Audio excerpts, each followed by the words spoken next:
Hello students, last ক্লাসে আমরা ionisation energy complete করেছিলাম। আমাদের আজকের টপিক হচ্ছে ইলেকট্রন অ্যাফিনিটি, অর্থাৎ ইলেকট্রন আসক্তি, বা বর্তমানে একে যে নামে ডাকা হয় সেটা হচ্ছে ইলেকট্রন গেইন এনথ্যালপি, অর্থাৎ ইলেকট্রন গ্রহণ এনথ্যালপি। তবে ভিডিও শুরু করার আগে বলি যে তোমরা যারা এখনও পর্যন্ত আমার চ্যানেলটাকে সাবস্ক্রাইব করোনি, তোমরা অতি অবশ্যই চ্যানেলটাকে সাবস্ক্রাইব করো, বেল আইকনটা প্রেস করো, যাতে করে নোটিফিকেশানসগুলো খুব তাড়াতাড়ি পেতে পারো এবং মন দিয়ে ভিডিওগুলো দেখতে থাকো। তো শুরু করার সময় শুরুতেই আমি যেটা বলবো, দেখো ইলেকট্রন গেইন এনথ্যালপি, তোমরা যারা থার্মোডাইনামিক্স পড়েছো তোমরা জানবে এনথ্যালপি চেঞ্জের চিহ্ন হচ্ছে delta H. Delta H symbol দিয়ে আমরা এনথ্যালপির পরিবর্তনকে বোঝাই। এবার এনথ্যালপির পরিবর্তনটা কোন ক্ষেত্রে হচ্ছে, কোন প্রসেসে বা কোন প্রক্রিয়ার সময় এনথ্যালপির চেঞ্জটা হচ্ছে, সেইটার উপরে ডিপেন্ড করে এই ডেল্টা এইচের সাফিক্সে কিছু শব্দ লেখা হয়। যেমন এটা হচ্ছে ইলেকট্রন গেইন। ইলেকট্রন গেইন মানে ইলেকট্রন গ্রহণ করার জন্য যতটা এনথ্যালপির পরিবর্তন হচ্ছে, সেজন্য এটাকে ডেল্টা এইচ ইজি এরকম লেখা হয়। যখন কোনো একটা ক্যাটায়ন আর একটা অ্যানায়ন, ক্যাটায়ন আর অ্যানায়ন একসঙ্গে জুড়ে যায় ইলেকট্রোস্ট্যাটিক ফোর্স অফ অ্যাট্রাকশনের মাধ্যমে এবং আয়নিক ল্যাটিস তৈরি করে, আয়নিক কম্পাউন্ডের ক্রিস্টাল ল্যাটিস বা কেলাস জালক যখন তৈরি হয়, তখন সেই সিস্টেমটা কিছু পরিমাণ এনথ্যালপি বাইরে এনভায়রনমেন্টে ছেড়ে দেয়, কিছু পরিমাণ এনার্জি লস করে সোজা বাংলায় বললে। তো যতটা এনথ্যালপির পরিবর্তন সেই ক্ষেত্রে হয় সেটাকে বলা হয় ল্যাটিস এনথ্যালপি। তাকে সিম্বলাইজ করা হয় ডেল্টা এইচ এলএটি এরকম, অথবা ডেল্টা এইচ, আচ্ছা এটাই থাক, ল্যাটিস এরকমই থাক। কিন্তু এইবার কথা হচ্ছে যে বর্তমানে মানে আজকালকার ডেটে আবার এই সিম্বলটাকেও আরেকটু মডিফাই করা হয়েছে। সেই ক্ষেত্রে এরকম লেখা হয়, ডেল্টার পরে এই প্রসেসটার নামটা লেখা হয়। তো ডেল্টা ইজি এইচ মানে এনথ্যালপির চেঞ্জ হচ্ছে যখন ইলেকট্রন গেইনের জন্য কতটা এনথ্যালপির পরিবর্তন হচ্ছে। এখন এইটা বা এইটা যে কোনো একটা তুমি লিখতেই পারো, ডেল্টা এলএটি এইচ একই ব্যাপার, ব্যাপারটা বোঝা নিয়ে কথা। শুধু তোমাকে মাথায় রাখতে হবে যে এই দুটো জিনিস একই প্রসেসকে ডিনোট করে। যাই হোক, এবার আমরা আমাদের মূল আলোচনায় ঢুকি। সেটা হচ্ছে ইলেকট্রন গেইন মানে ইলেকট্রন কোনো একটা সিস্টেম গেইন করবে, ইলেকট্রন গ্রহণ করবে কেউ একজন মানে এখানে সিম্পলি অ্যাটম। ঠিক আছে, আমি আগে ইলেকট্রন অ্যাফিনিটি ব্যাপারটা বলবো, তারপর ইলেকট্রন গেইন এনথ্যালপি ব্যাপারটা বলবো। তো আগে ডেফিনিশনটা আমি লিখি, তারপর আমি আলোচনা শুরু করছি। তাহলে electron affinity is the amount of energy রিলিজডটাকে আমি দেখো ক্যাপিটাল লেটারে লিখছি। ঠিক আছে, amount of energy released when an electron is added to the outermost shell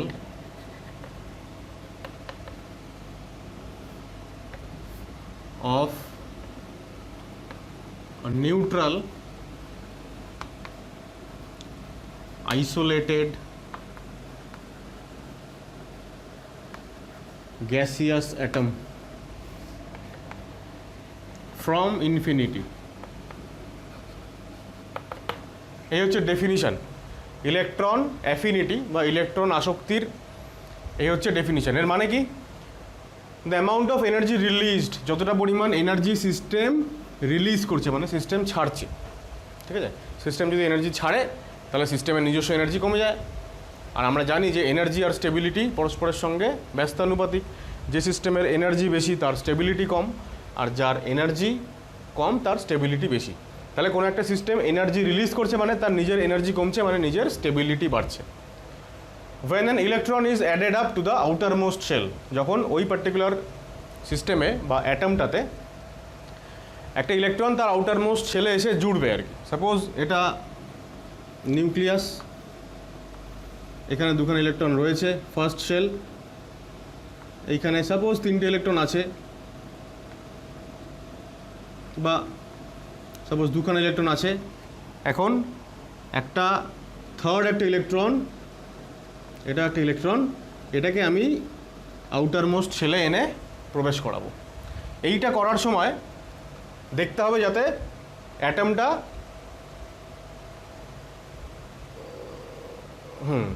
ঠিক আছে, যাতে অ্যাটমটা নিউট্রাল থাকে, নিউট্রাল থাকতেই হবে, কারণ যদি ওটা চার্জ হয়ে যায় তাহলে তো অ্যাটম হলো না, তাহলে আয়ন হয়ে গেল। তাহলে নিউট্রাল হতে হবে, আইসোলেটেড মানে বিচ্ছিন্ন, আমরা যেরকম আয়নাইজেশন এনার্জিতে বলেছিলাম সেই একই কন্ডিশন, এবং গ্যাসিয়াস হতে হবে ফ্রম ইনফিনিটি, মানে এই যে ইলেকট্রনটাকে ইনফাইনাইট ডিস্টেন্স থেকে এইখানে আনতে হবে। ঠিক আছে, এইবার কথা হচ্ছে এই প্রসেসটা যখন হচ্ছে তখন যতটা এনার্জি সিস্টেম বাইরে ছাড়ছে সেই অ্যামাউন্টটাকে আমরা বলছি ইলেকট্রন অ্যাফিনিটি, রাইট? এইবার প্রথম প্রশ্ন হচ্ছে এখানে যে সিস্টেম ইলেকট্রন যখন নিচ্ছে বা অ্যাটম ইলেকট্রন যখন নিচ্ছে তখন এনার্জি রিলিজড কেন হচ্ছে, এনার্জি বাইরে কেন বেরোবে, ভেতরে এনার্জি সিস্টেম নিজে কেন এনার্জিটা নেবে না, তো এইটা সবার আগে আমাদেরকে বুঝতে হবে। দেখো এর জন্য আমি দুটো ইকুয়েশান লিখবো আগে, যেটা আমাদের এখানে এই মুহূর্তে দরকার সেটা হচ্ছে একটা অ্যাটম, সে কী করলো, একটা ইলেকট্রন গেইন করলো, একটা ইলেকট্রন নিলে পরে ডেফিনেটলি অ্যাটমটা নেগেটিভলি চার্জড হয়ে যাবে, মানে অ্যানায়ন তৈরি করবে, এবং তার সঙ্গে কিছু পরিমাণ শক্তি বেরোচ্ছে, তাহলে আমরা এখানে প্লাস দিয়ে এনার্জি লিখতে পারি। এবার এই পরিমাণ শক্তিটাকেই আমরা লিখছি ইএ, মানে ইলেকট্রন অ্যাফিনিটি। তাহলে প্রথম কথা হচ্ছে এটা আমাদের ইলেকট্রন অ্যাফিনিটিকে বোঝানোর জন্য this is the equation. Second question হচ্ছে কেন এনার্জি বাইরে বেরোচ্ছে, যখন ইলেকট্রনটাকে নিচ্ছে অ্যাটম, এনার্জি বাইরে কেন বেরোচ্ছে, সেটা বুঝতে গেলে আমাদেরকে আমরা আগের দিনের একটা ইকুয়েশন, সিমিলার একটা ইকুয়েশন, সেটাকে আমরা রিকল করি। সিস্টেম যখন এনার্জি নেয়, ঠিক আছে, সিস্টেম এনার্জি নিচ্ছে, যে এনার্জিটাকে আমরা আয়োনাইজেশন এনার্জি বলছিলাম, তখন সিস্টেম কী করছিল, মানে অ্যাটম কী করছিল, একটা ইলেকট্রন ছাড়ছিল এবং ক্যাটায়নে পরিণত হচ্ছিল। ঠিক আছে, তাহলে আমি যদি ম্যাথামেটিক্যালি ভাবি, তাহলে যখন সিস্টেম ইলেকট্রন ছাড়ছে, ইলেকট্রন ছাড়তে গেলে ওকে এনার্জি নিতে হচ্ছে, তাহলে এটা তো জাস্ট অপোজিট প্রসেসটা। এখানে কোনো একটা সিস্টেম ইলেকট্রন নিচ্ছে, ইলেকট্রন ছাড়লে যদি সিস্টেমের এনার্জি বেড়ে যায়, ইলেকট্রন ছাড়লে যদি সিস্টেমের এনার্জি বেড়ে যায়, তাহলে ইলেকট্রন গ্রহণ করলে সিস্টেমের এনার্জি কমে যাওয়ার কথা, তো সেটাই হয়েছে, সিস্টেম এনার্জি ছেড়ে দিয়েছে, মানে সিস্টেমের এনার্জি কমে গেছে।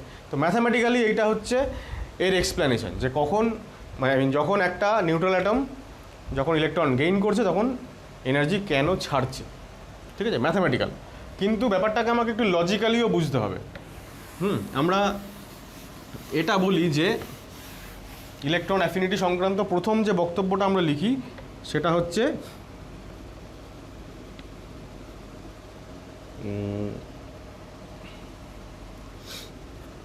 more is the value of EA, electron affinity, easier it is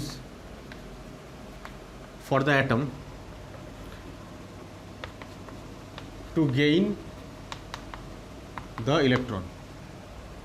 electron অ্যাফিনিটির ভ্যালু যত বেশি হবে, মানে যত বেশি এনার্জিও ছাড়বে, তত তার পক্ষে সহজ হবে ইলেকট্রনটাকে গ্রহণ করা। বা এই কথাটা উল্টোভাবে বললেও হয়, যত তাড়াতাড়ি সিস্টেম ইলেকট্রন গ্রহণ করবে তত বেশি করে এনার্জি বাইরে ছাড়বে। ঠিক আছে, and so will be, and higher will be লিখি, and higher will be its stability. ঠিক আছে, ইটস স্টেবিলিটি মানে কার স্টেবিলিটি, অ্যাটমটার না, অ্যানায়নটা যেটা তৈরি হলো তার, এটা হচ্ছে অ্যাকচুয়ালি অ্যানায়নটার স্টেবিলিটি। অ্যানায়ন মানে যেটা তৈরি হচ্ছে, ঠিক আছে, একটা প্রসেস হচ্ছে, মানে একটা জিনিস থেকে আরেকটা জিনিস তৈরি হচ্ছে। এরপর আমরা যখন পিরিয়ডিক ট্রেন্ড আলোচনা করব, গ্রুপ ওয়াইজ, পিরিয়ড ওয়াইজ কীভাবে কমছে বা বাড়ছে, তখন আমাদের ঠিক এইটাই মনে রাখতে হবে। এইটার উপর বেস করে আমরা আমাদের লজিকটাকে সাজাবো। কি না, একটা ইলেকট্রনকে যত তাড়াতাড়ি অ্যাটমটা গ্রহণ করবে তত বেশি করে এনার্জি রিলিজড হবে। ঠিক আছে, more is the value of EA, মানে যত বেশি এনার্জি রিলিজড হচ্ছে, easier it is for the atom to gain electron, and higher will be its stability, এবং তত যে অ্যানায়নটা তৈরি হবে তার স্টেবিলিটি বাড়বে। এখন এটা তো ফ্যাক্ট যে একটা প্রসেস যখন হচ্ছে তখন যে তৈরি হচ্ছে তার স্টেবিলিটি তো বেশি হতেই হবে। সে যদি কম স্টেবল হয় তাহলে তো প্রসেসটাই হবে না। এবার যত তাড়াতাড়ি ইলেকট্রন নেবে তত বেশি স্টেবিলিটি হবে, কারণ তত বেশি বেশি করে সেই এনার্জি লস করতে থাকবে।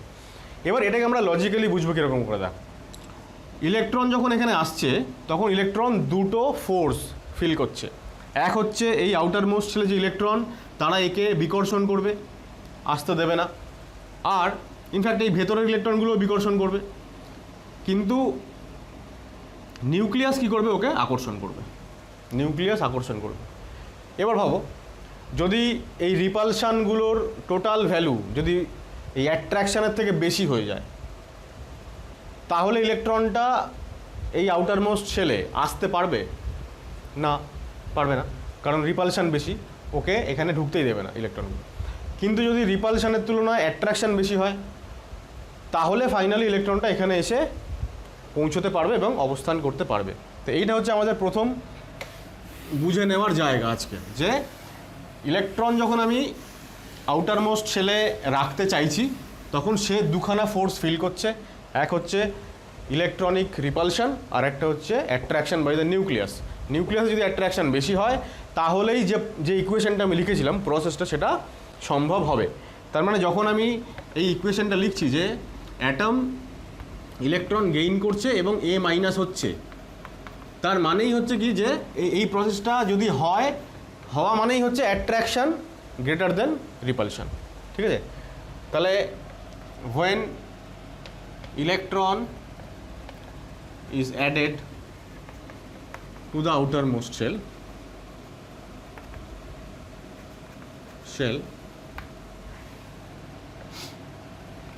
attraction between nucleus and incoming electron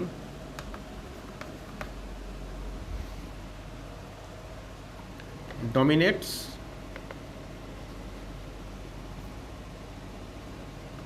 over electron repulsion। ঠিক আছে? এইবার দেখো, আমরা এর আগে কি বলছিলাম শুরুতে, বা আমরা এর আগেও জেনেছি যে অ্যাট্রাকশান ফোর্স মানে স্টেবিলিটি, আর রিপালশান ফোর্স মানে স্টেবিলিটি নেই, যেখানে আনস্টেবল সিচুয়েশন, যেখানে নর্মাল সাধারণ জীবনযাপন দিয়ে ভাবো তুমি, আমাদের নর্মাল লাইফস্টাইল দিয়ে, যদি দুজন বা চারজন মানুষ একসঙ্গে একটা বাড়িতে আছে, তাদের মধ্যে সারাক্ষণই ঝগড়াঝাটি হচ্ছে, বিকর্ষণ হচ্ছে, তাদের মধ্যে কোনো টান নেই, মানে আকর্ষণ নেই। তাই যদি হয় তাহলে বাড়িটা সারাক্ষণ ডিস্টার্ব থাকবে, তাই না? আমরা বলতে পারবো না যে বাড়িতে সবাই শান্তিতে বসবাস করতে পারছে, যদি সারাক্ষণই সবার মধ্যে ঝগড়াঝাটি হতে থাকে। এবার এই শান্তিটাকে তুমি স্টেবিলিটি ভাবো, আর অশান্তিটাকে তুমি একটা আনস্টেবল কন্ডিশন ভাবো, মানে নর্মালি এটাই ভাবা উচিত আমাদেরও। তাহলে যখনই কোনো একটা সিস্টেমে এনার্জি কমে আসবে, মানে সবাই হাইপার হয়ে গেছে, চেঁচামেচি করছে, এইটা যখন হবে না, সবারই যখন গলার ভয়েস কমে গেছে, সবাই ধীরে কথা বলছে, অ্যাজ ইফ ওরা ওই হায়ার যে এনার্জি লেভেলে উঠে গেছিলো সেখান থেকে আবার নিচে নেমে এসেছে, সেইটা যদি, সেই অ্যাটমসফিয়ার যদি প্রিভেইল করে, তাহলে আমরা বলবো যে বাড়ির মধ্যে শান্তি আছে, মানে স্টেবিলিটি আছে। অলওয়েজ এটা মনে রাখবে যে স্টেবিলিটির পেছনে কারণ কি? কারণ হচ্ছে অ্যাট্রাকশান।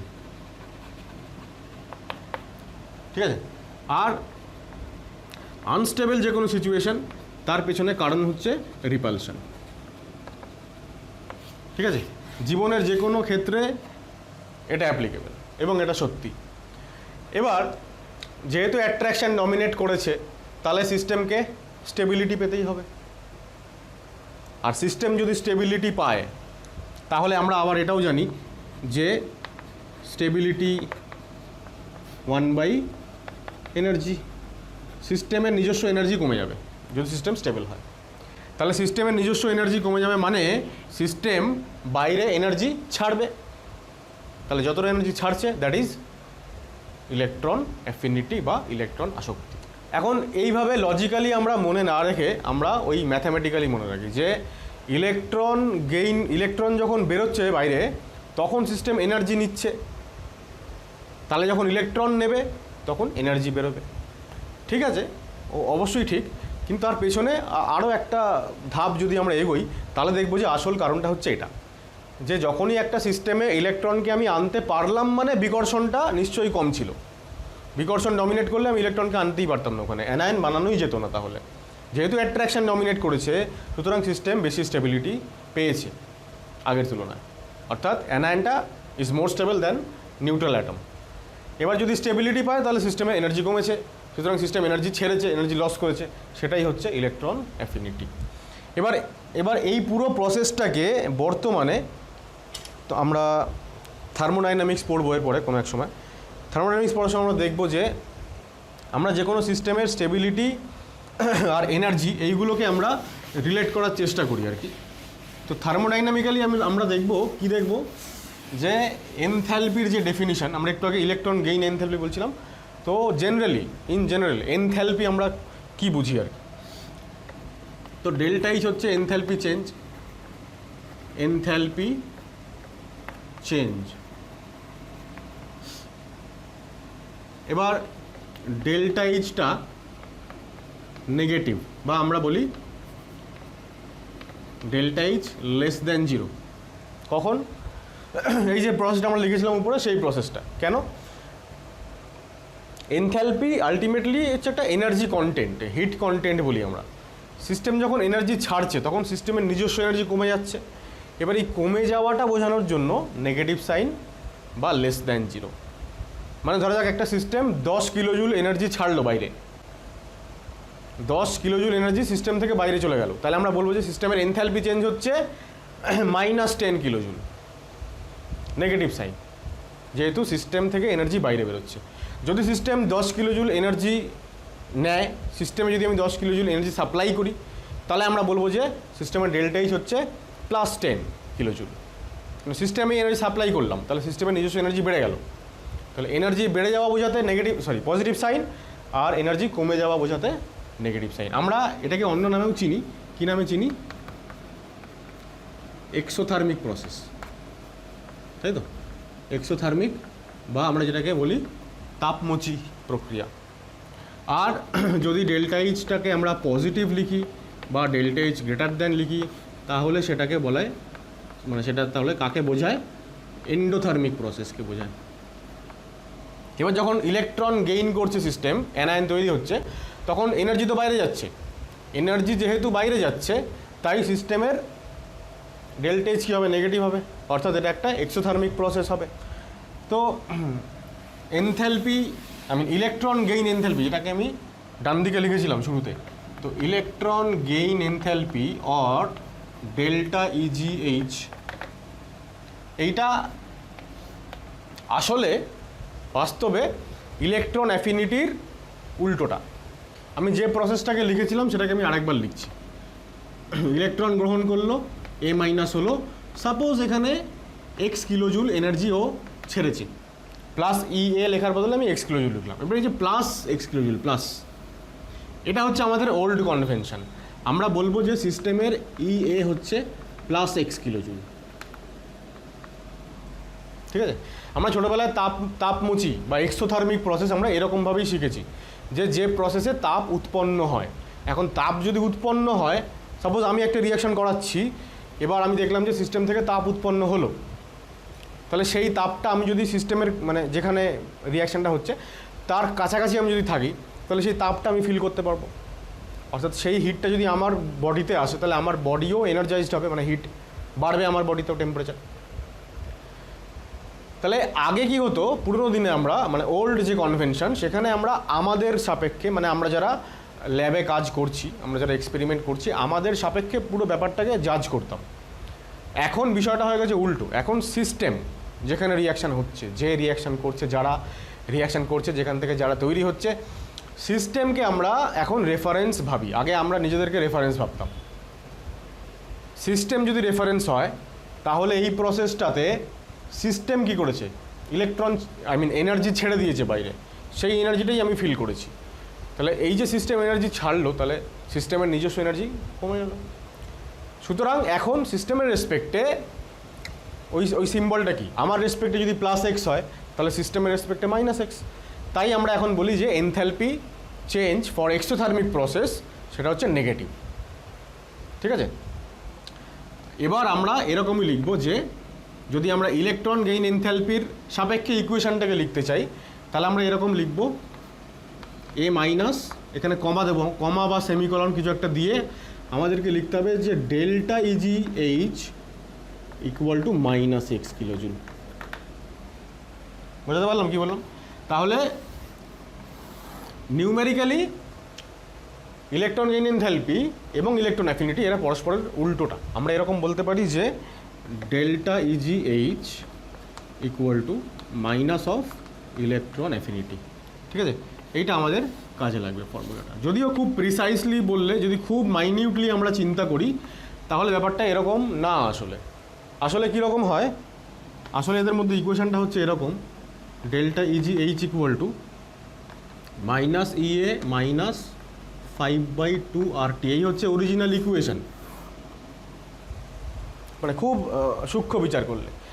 এবার দেখো টি মানে এখানে অবশ্যই কেলভিন স্কেল, তাহলে অ্যাট অ্যাবসোলিউট জিরো টিটা জিরো হয়ে যাবে, মানে এই টার্মটা আউট হয়ে গেল।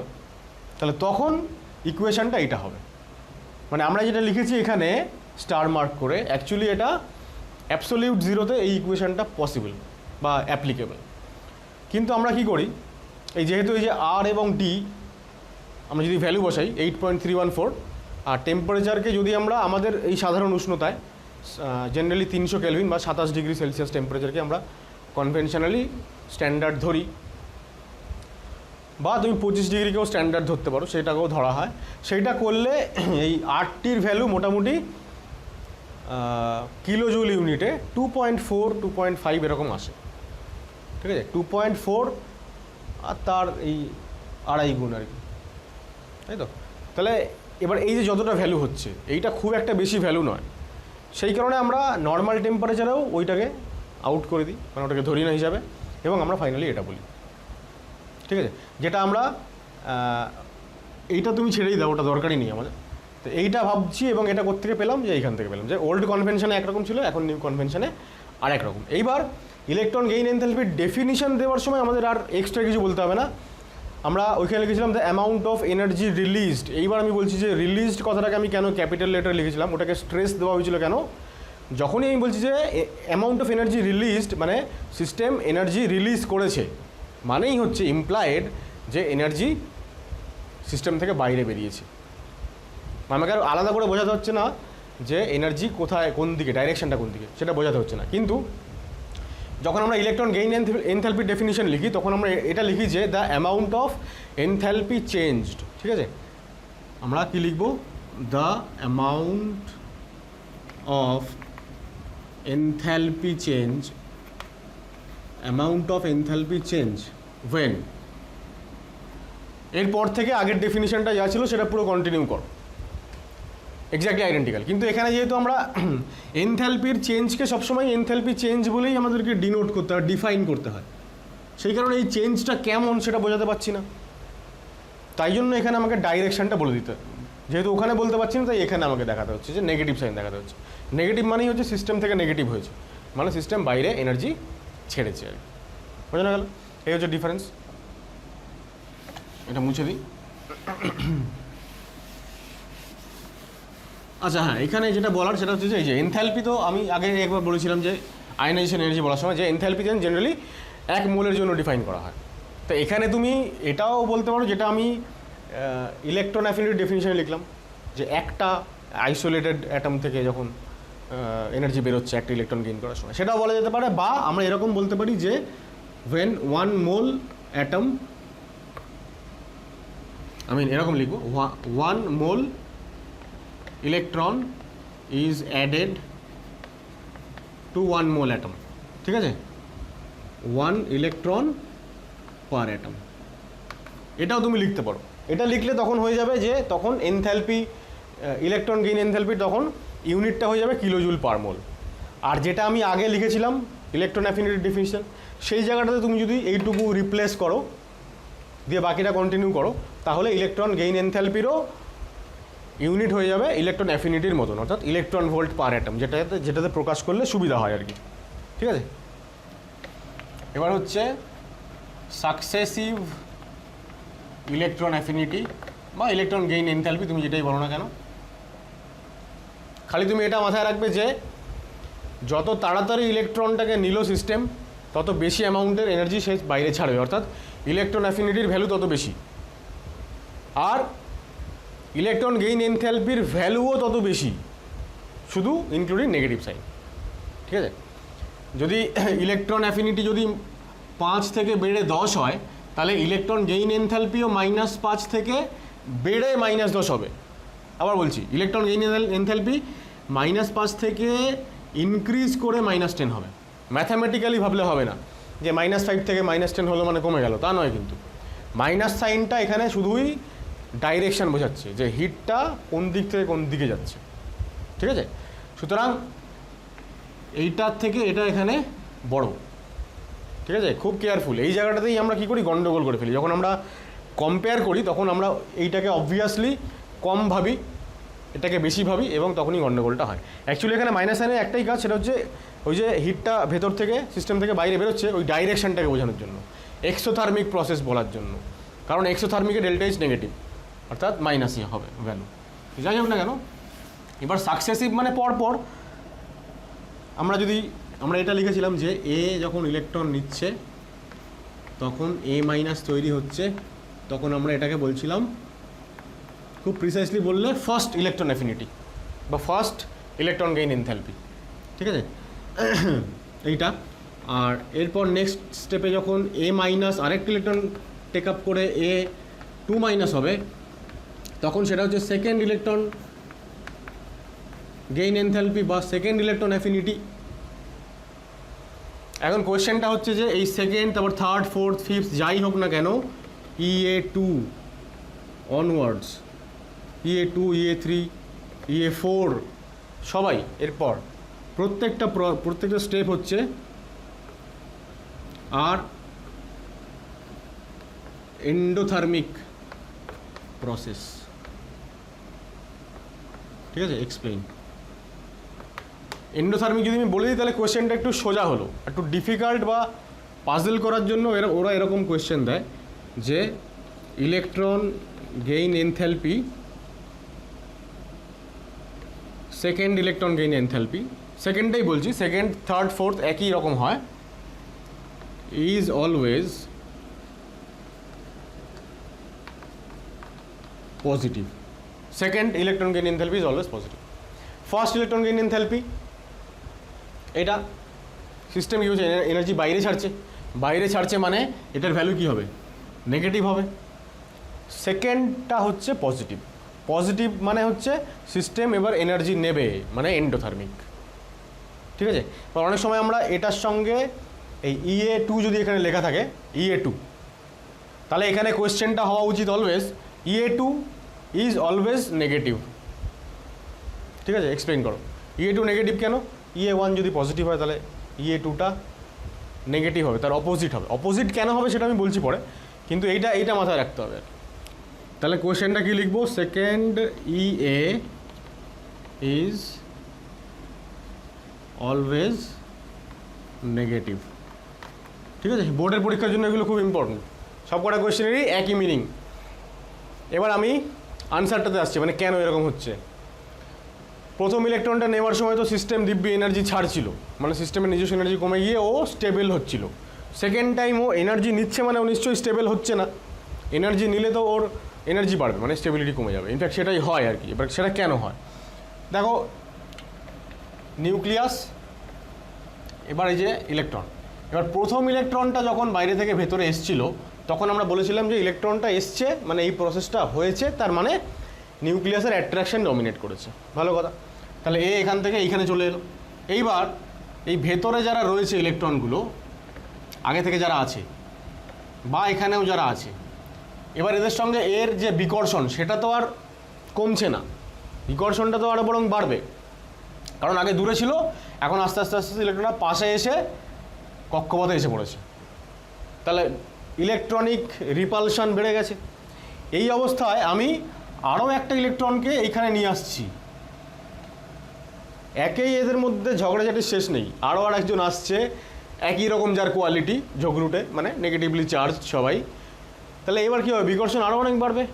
এইবার আর নিউক্লিয়াসের পক্ষে সেই বিকর্ষণকে ওভারকাম করার ক্ষমতা নেই। ঠিক আছে, কিন্তু আমি মানে যে হচ্ছে এক্সপেরিমেন্ট করছে ল্যাবে, সে তো চাইছে যে এই নেগেটিভলি চার্জ যে অ্যানায়ন সেখানে আরও একটা ইলেকট্রন দিয়ে আমি ওটাকে ডাইনেগেটিভ আয়নে পরিণত করতে চাইছি। তাহলে আমাকে অ্যাট এনি হাউ মানে যে হচ্ছে এক্সপেরিমেন্ট করছে তাকে অ্যাট এনি হাউ ইলেকট্রনটাকে প্রবেশ করাতেই হবে ভেতরে। ভেতরে যারা আছে তারা সবাই বিদ্রোহ ঘোষণা করেছে, ইলেকট্রন একে আর ভেতরে আনা যাবে না। এখন সেই বিদ্রোহকে যদি ওভারকাম করতে হয় তাহলে এখান থেকে এক্সট্রা এনার্জি সাপ্লাই করতে হবে, বাই ফোর্স ইলেকট্রনটাকে ভেতরে প্রবেশ করাতে হবে যদি বাধা আসে। সেই ফোর্সটা দেওয়ার উপায়টাই হচ্ছে এনার্জি সাপ্লাই করা। তাহলে এই ইলেকট্রনটাকে এনার্জি সমেত ভেতরে পাঠাতে হবে যাতে করে সেই এনার্জিটা এই রিপালসিভ ফোর্সটাকে ওভারকাম করে যায়। তাহলে সেইটা করার জন্য সিস্টেমকে এনার্জি দিতে হচ্ছে, সিস্টেম এনার্জি নিচ্ছে, ন্যাচারালি প্রসেসটা এন্ডোথার্মিক হয়ে যাবে। বোঝা গেল? তো যা বললাম একটু লিখে ফেলি আমরা, তাহলে সুবিধা হবে। তাহলে আমরা কি লিখবো? when second electron is added to the mono-negative ion, electron repulsion dominates over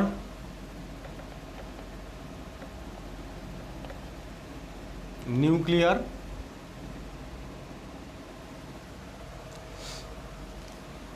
attraction लिखी, attraction by the nucleus. So second electron is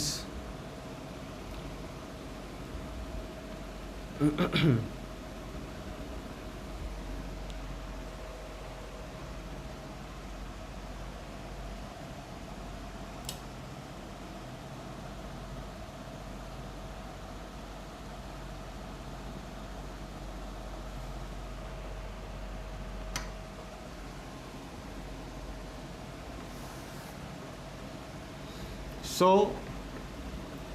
energy is supplied to the system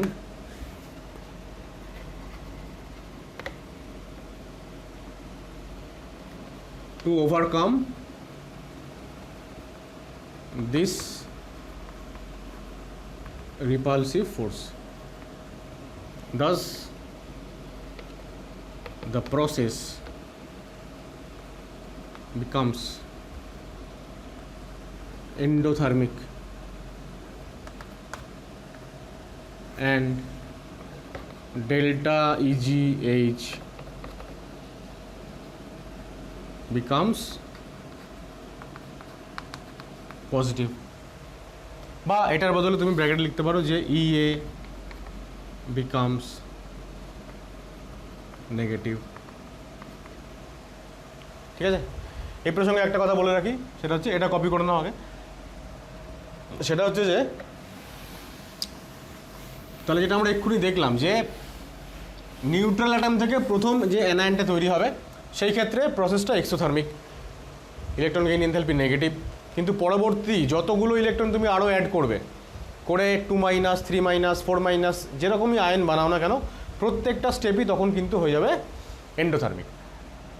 এবার সেই কারণে এখানে একটা কথা লেখা হয়, সেটা হচ্ছে formation of polyvalent anion. Polyvalent মানে যাদের ভ্যালেন্সি একের থেকে বেশি, এরকম কোনো অ্যানায়ন ইজ অলওয়েজ এন্ডোথার্মিক। ঠিক আছে? ফর এক্সাম্পল ধরো অক্সিজেন যদি একটা ইলেকট্রন নেয়, ও মাইনাস তৈরি করবে। এক্ষেত্রে ইলেকট্রন গেইন ভ্যালু মাইনাস, আমি এক্স্যাক্ট ভ্যালু জানি না, ভুলে গেছি, 150 কিলোজুল মোল ইনভার্সের মতন, 150 কিলোজুল মোল ইনভার্সের মতন।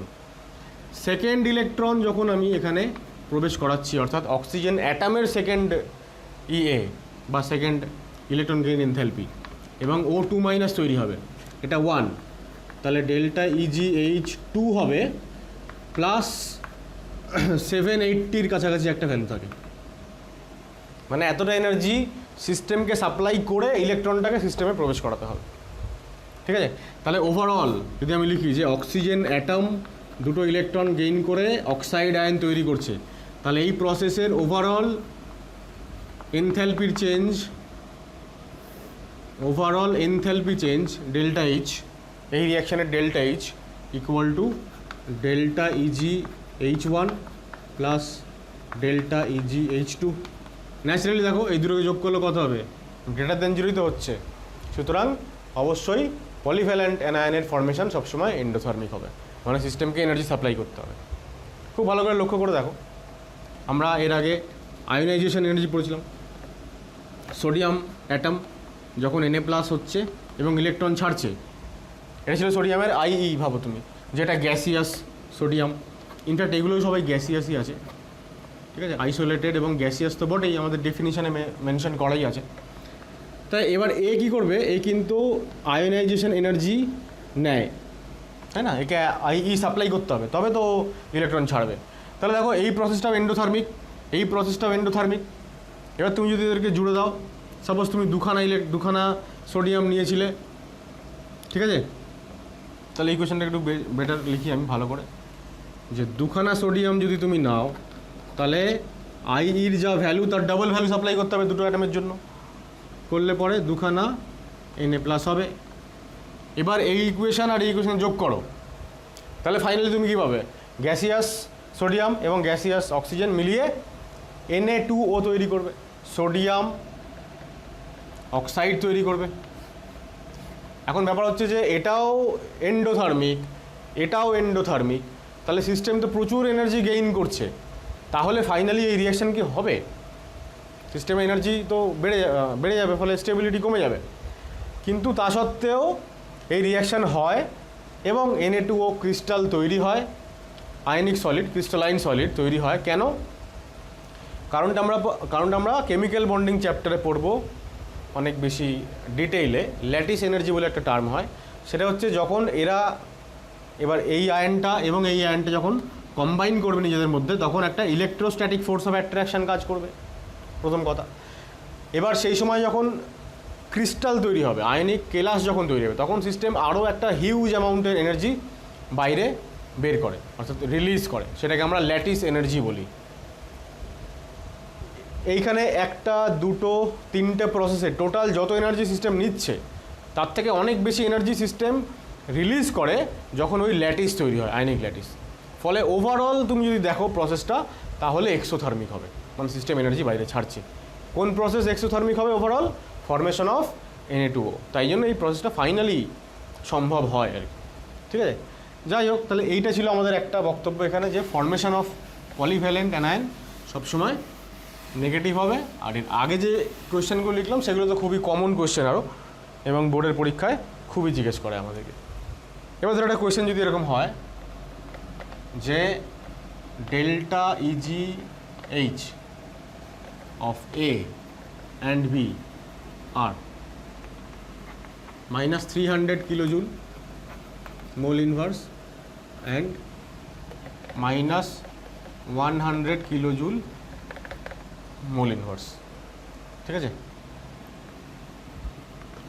which ion between A- and B-, অবশ্যই গ্যাসিয়াস কিন্তু,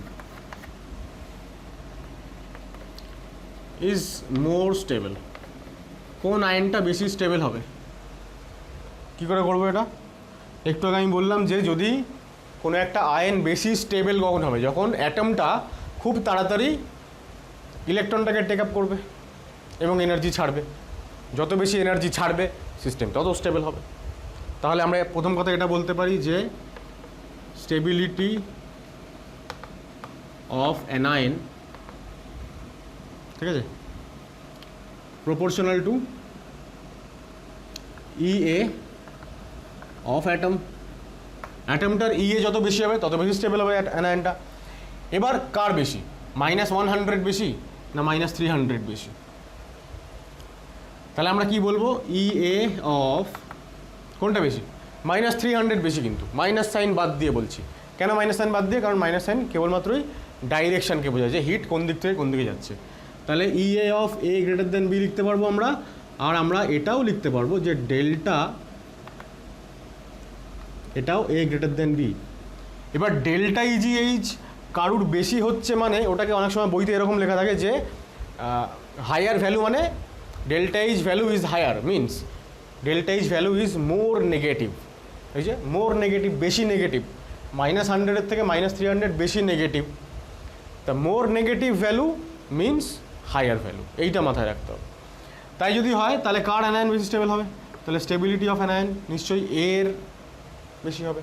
তাহলে A minus greater than B minus.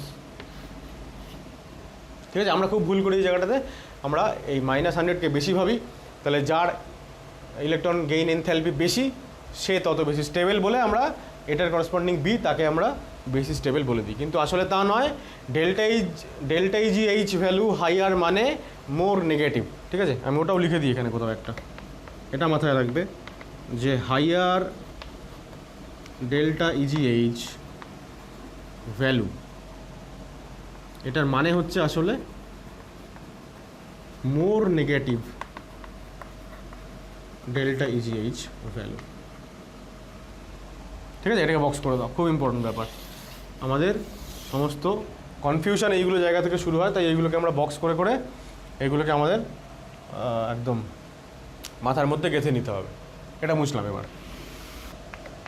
আচ্ছা, এরপর হচ্ছে factors affecting value of delta EGH আর ইএ, একই ব্যাপার। প্রথম ফ্যাক্টর অবশ্যই এফেক্টিভ নিউক্লিয়ার চার্জ। ঠিক আছে, এফেক্টিভ নিউক্লিয়ার চার্জ যত বেশি হবে, নিউক্লিয়াসের চার্জ যত বেশি হবে, তত কী হবে, ইলেকট্রনকে তাড়াতাড়ি আকর্ষণ করতে পারবে, অ্যাট্রাক্ট করতে পারবে। তাহলে ইনকামিং যে ইলেকট্রন তাকেও তাড়াতাড়ি অ্যাট্রাক্ট করতে পারবে, অর্থাৎ ইলেকট্রন তাড়াতাড়ি সিস্টেমে যুক্ত হবে এবং অ্যানায়ন তৈরি হবে,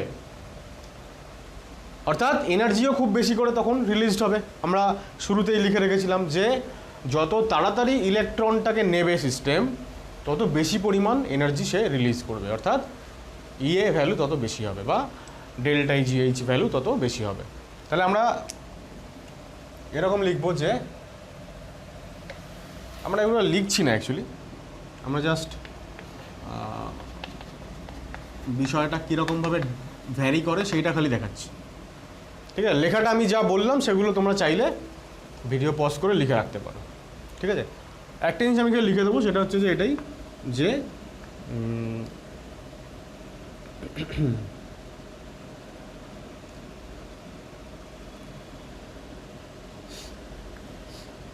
যে faster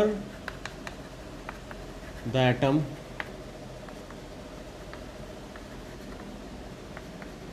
takes up the electron,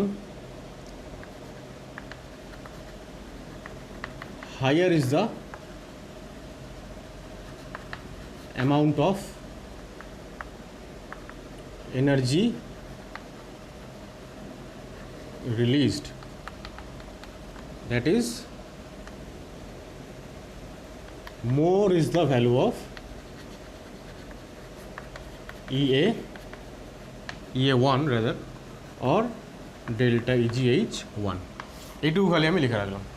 এরপর এফেক্টিভ নিউক্লিয়ার চার্জ বাড়লে অ্যাট্রাকশন বাড়বে, সুতরাং ইলেকট্রন তাড়াতাড়ি অ্যাডেড আপ হবে এবং ন্যাচারালি এটা বেশি হবে।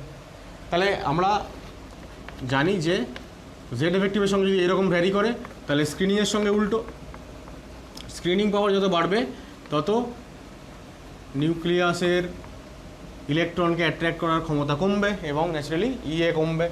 থার্ড হচ্ছে সাইজ অফ অ্যাটম, অ্যাটমের সাইজ যত বাড়বে, ঠিক আছে, সাপোজ অ্যাটমের আউটার মোস্ট শেল এখানে, আর একটা অ্যাটমের আউটার মোস্ট শেল হচ্ছে এখানে, তাহলে ইলেকট্রন তো আসবে এইখানেই, তো ডিস্টেন্স যদি বেড়ে যায় তাহলে এই ইনকামিং ইলেকট্রনের সঙ্গে নিউক্লিয়াসের অ্যাট্রাকশান কমে যাবে। অ্যাট্রাকশান কমে যাবে মানে নিউক্লিয়াস থেকে খুব তাড়াতাড়ি কাছে আনতে চাইবে না। ন্যাচারালি যতটা অ্যামাউন্ট অফ এনার্জি রিলিজ করবে সেটাও কম হবে। তাহলে দিস ভ্যারিজ উইথ 1/সাইজ। এগেইন সাইজটা আবার এটার সঙ্গেও ডিপেন্ড করে, আমরা জানি নাম্বার অফ শেল, তাই না?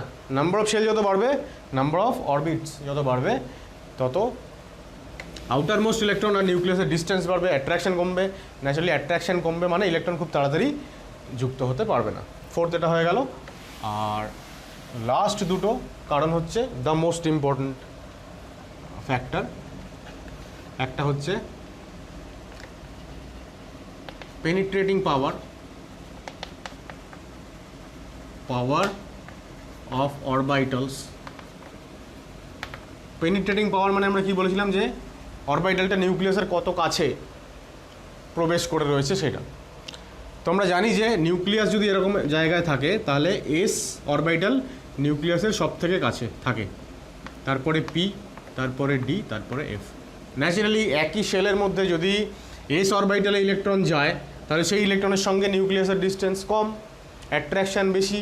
অ্যাট্রাকশান বেশি মানেই ফাস্টার হবে ইলেকট্রনের অ্যাডিশন এবং ইএ ভ্যালু হায়ার হবে। তারপরে পি, তারপরে ডি এবং তারপরে লাস্টে হচ্ছে এফ। এফে যদি ইলেকট্রন প্রবেশ করে তাহলে তার ক্ষেত্রে নির্গত শক্তির পরিমাণ সব থেকে কম হবে। এটা হচ্ছে আরেকটা ইম্পর্টেন্ট ফ্যাক্টর। আর লাস্ট ফ্যাক্টর হচ্ছে 6 নম্বর হচ্ছে ইলেকট্রনিক কনফিগারেশন। ইলেকট্রনিক কনফিগারেশনের উপর কীভাবে ডিপেন্ড করে আমরা এটা আয়োনাইজেশন এনার্জিতেও দেখেছিলাম যে যদি স্টেবল কনফিগারেশন হয়, হাফ ফিল্ড বা ফুল ফিল্ড, তাহলে সে ইলেকট্রন নিতে চায় না। সেটা এখানেও সঠিক, সে ইলেকট্রন উল্টো বললাম মনে হয়। আমরা আইইতে পড়েছিলাম যে যদি কারোর স্টেবল কনফিগারেশন হয় তাহলে সে ইলেকট্রন ছাড়তে চাইবে না। একই কথা প্রযোজ্য ইলেকট্রন নেওয়ার সময়ও। ইলেকট্রন সে নিতেও চাইবে না, কারণ তার কনফিগারেশনটা অলরেডি স্টেবল, সুতরাং তার ইএ ভ্যালু কম হবে। ঠিক আছে, তাহলে আমরা এখানে একটা লাইন লিখবো খালি এখানে যে এলিমেন্টস বা অ্যাটমস লিখি, atoms with half field or full filled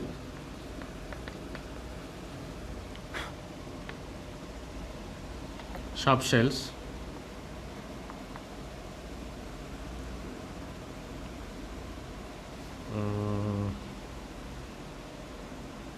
ব্র্যাকেটে লিখি স্টেবল কনফিগারেশন।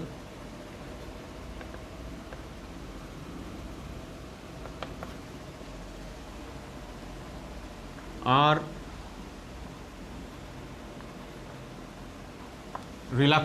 রিল্যাক্ট্যান্ট মানে অলস, নিতে চায় না আর কি, এরকম reluctant to take up electron. Generally সাধারণভাবে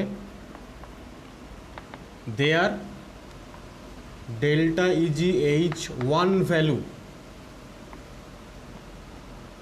খুবই ইম্পর্টেন্ট, ভাইটাল এই লাইনটা। জেনারেলি দেয়ার ডেল্টা ইজিএইচ মানে প্রথম ইলেকট্রন গ্রহণ এনথালপি ভ্যালু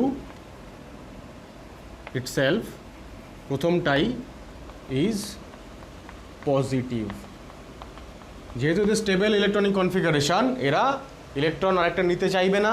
নিতে না চাইলেই কী হবে, ইলেকট্রনকে জোর করে প্রবেশ করাতে হবে, তাহলে এনার্জি সাপ্লাই করে প্রবেশ করাতে হবে। সুতরাং প্রসেসটা হয়ে যাবে এন্ডোথার্মিক এবং এদের ক্ষেত্রে প্রথম যে ইলেকট্রন গ্রহণ এনথালপি সেটাই হয়ে যাবে পজিটিভ, যেটা কিনা আমরা একটু আগে বলছিলাম যে EA2 সবসময় নেগেটিভ হয় বা ডেল্টা EGH2 সবসময় পজিটিভ হয় যে কোনো এলিমেন্টের ক্ষেত্রে, আর প্রথমটা নেগেটিভ হয়।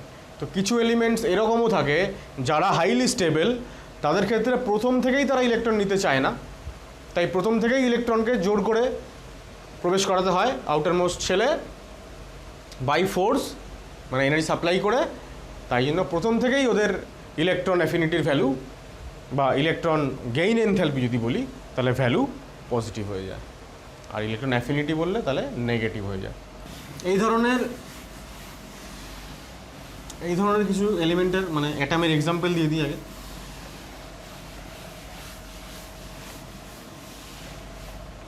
সেটা হচ্ছে গ্রুপ 2 এলিমেন্টস যারা আছে তাদের মধ্যে বেরিলিয়াম, ম্যাগনেসিয়াম। গ্রুপ 15 এলিমেন্টের মধ্যে নাইট্রোজেন, আর গ্রুপ 18 এলিমেন্টের মধ্যে অল, সবাই। এদের কনফিগারেশন আমরা জানি NH2 NP6, হ্যাঁ, পিটা এখানে ফুলফিল্ড, আর হচ্ছে পি হাফ ফিল্ড, আর এদের ক্ষেত্রে হচ্ছে এসটা ফুলফিল্ড। তা এই যে কটা এক্সাম্পল এখানে লিখলাম, এদের প্রত্যেকের ডেল্টা EgH1 ইজ পজিটিভ, মানে ইলেকট্রন এরা নিতেই চাইবে না, অথবা আমরা লিখব ডেল্টা H1 ইজ নেগেটিভ। প্রথম থেকেই এরা ইলেকট্রন নিতে আগ্রহী নয়। ঠিক আছে, কপি করো। এরপর হচ্ছে variation of EA in periodic table. দেখো একটা জিনিস তোমাদের মনে হতে পারে যে আমি এর আগে এটা লিখলাম যে গ্রুপ 2 বা গ্রুপ 15 ক্ষেত্রে এখন স্টেবল কনফিগারেশন তো সবারই হয়, মানে বেরিলিয়াম, ম্যাগনেসিয়ামের নিচে যারা আছে, বা ওদিকে নাইট্রোজেনের নিচে যারা আছে, ফসফরাস, আর্সেনিক, সবারই তো একই স্টেবল কনফিগারেশন। তাহলে ওদের কথা কেন বললাম না? আসলে নাইট্রোজেনের পরে যারা আছে তাদের ক্ষেত্রে মানে এইটা হচ্ছে এমন একটা ফ্যাক্টর, এই ইলেকট্রনিক কনফিগারেশন ফ্যাক্টরটা এদের ক্ষেত্রে বাকি সমস্ত ফ্যাক্টরকে ওভারকাম করে গেছে। কিন্তু বাকি ফ্যাক্টরগুলো তো সবাই মানে কি বলবো, সবাই তো আর ফ্যাক্টরগুলো তো আর ভ্যানিশড হয়ে যায়নি। এফেক্টিভ নিউক্লিয়ার চার্জ, তারপরে screening effect, number of shell, এই যে ফ্যাক্টরসগুলো এগুলো তো রয়েছে। এবার সেইগুলোকেও কনসিডার করে, ইলেকট্রনিক কনফিগারেশনকেও কনসিডার করে ফাইনালি নাইট্রোজেনের নিচে যারা আছে, ফসফরাস, আর্সেনিক, অমুক তমুক, তাদের ক্ষেত্রে ভ্যালু আর মানে ডেল্টা EgH ভ্যালু পজিটিভ হচ্ছে না, নেগেটিভ হচ্ছে। মানে ইলেকট্রন নিতে চায় না ওরাও, কিন্তু সেটা এরকম নয় যে একেবারেই নিতে চাইছে না, ফোর্সফুলি ইলেকট্রন প্রবেশ করাতে হচ্ছে, সেটা কিন্তু নয়। সেটা কেবলমাত্র নাইট্রোজেনের ক্ষেত্রে বা গ্রুপ 2তে বেরিলিয়াম বা ম্যাগনেসিয়ামের ক্ষেত্রে। এবার ভেরিয়েশন আমরা কি দেখব? 1 নম্বর হচ্ছে অ্যালং আ পিরিয়ড ওয়াইজ যদি আমরা বাদিক থেকে ডান দিকে যাই, তাহলে আমরা কি দেখি যে জেড এফেক্টিভ বাড়ে, তাই তো? নাম্বার অফ শেল কিছুই হয় না, নাম্বার অফ শেল হচ্ছে নো চেঞ্জ, তাই তো? সাইজ কমে কেন? এনার্জি এফেক্টিভ নিউক্লিয়ার চার্জ বাড়ে, তাই। ঠিক আছে, তো এই সমস্ত ফ্যাক্টরকে কনসিডার করে ফাইনালি কি হয়, যত আমরা ডান দিকে যাই তত EA ভ্যালু বেড়ে যায়। আমরা লিখব EA increases, আর along গ্রুপ বরাবর যদি আমরা উপর থেকে নিচে নামি, তাহলে নাম্বার অফ শেল বাড়ে, জেড এফেক্টিভ সেম থাকে, স্ক্রিনিং বাড়ে। এই সমস্ত ফ্যাক্টর কনসিডার করলে ফাইনালি আমরা বলবো যে অ্যালং আ গ্রুপ EA ডিক্রিজেস। মানে ভেরিয়েশনটা এক্স্যাক্টলি আয়োনাইজেশন এনার্জির মতন। ঠিক আছে, তোমরা এরমভাবে শর্টকাটে লিখে রাখতে পারো যে EA ভ্যালু যত এই দিকে যাচ্ছ তত ইনক্রিজ করছে, আর নিচে নামলে ডিক্রিজ করছে। ঠিক আছে, কপি করো। তাহলে আমাদের আজকের ভিডিওটা এইটুকুই থাকবে। ইলেকট্রন অ্যাফিনিটি সংক্রান্ত ইন্ট্রোডাক্টরি আলোচনা করতেই আমাদের অনেকটা সময় চলে গেল। মানে পরীক্ষা পারপাসে যে মূল যে আলোচনাটা, সেইটা আমাদের পেন্ডিং থাকলো। নেক্সট ভিডিওতে আমি সেইটা বলবো। তো আজকের ভিডিওটা এইটুকুই, দেখা হচ্ছে কালকে পরের ভিডিওতে। টাটা।